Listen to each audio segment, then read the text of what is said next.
पुराणों के अनुसार दनु नाम का एक असुर राजा था। उसके 2 पुत्र थे, रंभ और करम्भ। रंभ और करम्भ के कोई संतान नहीं थी, इसलिए दोनों भाइयों ने पंचनद में तपस्या करना आरंभ किया। रंभ पंचअग्नि के केंद्र में बैठा था और करम्भ एक झील के पानी में खड़ा था। जब इंद्रदेव को इसके बारे में पता चला तो उन्होंने उन दोनों को मारने का फैसला किया। उन्होंने एक मगरमच्छ का रूप धारण किया और करम्भ को पैरों से खींच लिया और उसे डुबोकर मार डाला। तब इंद्र रंभ के पीछे गए, लेकिन रंभ को अग्निदेव ने बचा लिया। अपने भाई की मृत्यु से क्रोधित होकर रंभ ने उसका सर काटकर बलि के रूप में चढ़ाने का फैसला किया। जब वो ऐसा कर रहा था तो अग्निदेव प्रकट हुए और उन्होंने कहा कि आत्महत्या दूसरे के मारने से भी ज़्यादा जघन्य पाप है। रंभ ने अग्निदेव से एक ऐसे पुत्र की याचना की जो अग्नि से भी अधिक तेजस्वी हो, जो तीनों लोकों पर विजय प्राप्त करे और देवताओं तथा असुरों से भी पराजित न हो। रंभ यह भी चाहता था कि वह पुत्र वायु के समान शक्तिशाली, अत्यंत सुंदर और धनुर्विद्या में निपुण हो। अग्नि ने रंभ को आशीर्वाद दिया कि उसकी इच्छानुसार जिस स्त्री से वह प्रेम करता है उससे उसे पुत्र प्राप्त होगा। घर वापस आते समय उसने श्यामला नाम की एक सुंदर भैंस देखी, जिससे उसने विवाह कर लिया। श्यामला को अन्य भैंसों के आक्रमण से बचाने के लिए वह पाताल लोक ले गया। एक दिन एक अन्य भैंसा रंभ की पत्नी के प्रति आसक्त हो गया और लड़ाई में रंभ भैंसे के सींगों से घायल हो गया, जिससे उसकी मृत्यु हो गई। बाद में रंभ के सैनिकों ने उस भैंसे को भी मार डाला।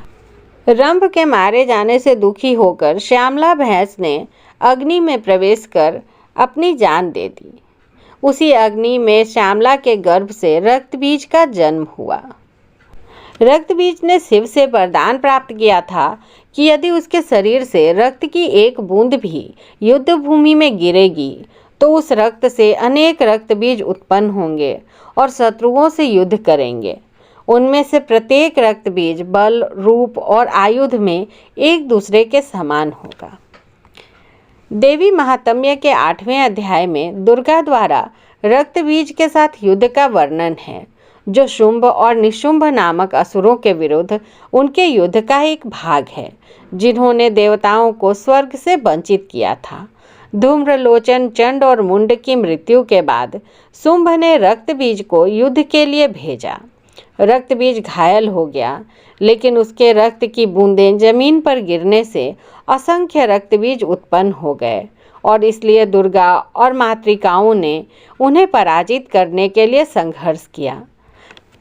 दुर्गा ने काली को निर्देश दिया, हे चामुंडा, शीघ्रता से अपना मुख खोलो और जैसे ही मैं रक्तबीज पर अस्त्रों से प्रहार करूंगी, तुम उसके शरीर से बहते हुए रक्त को उसी वेग से पी जाओगी।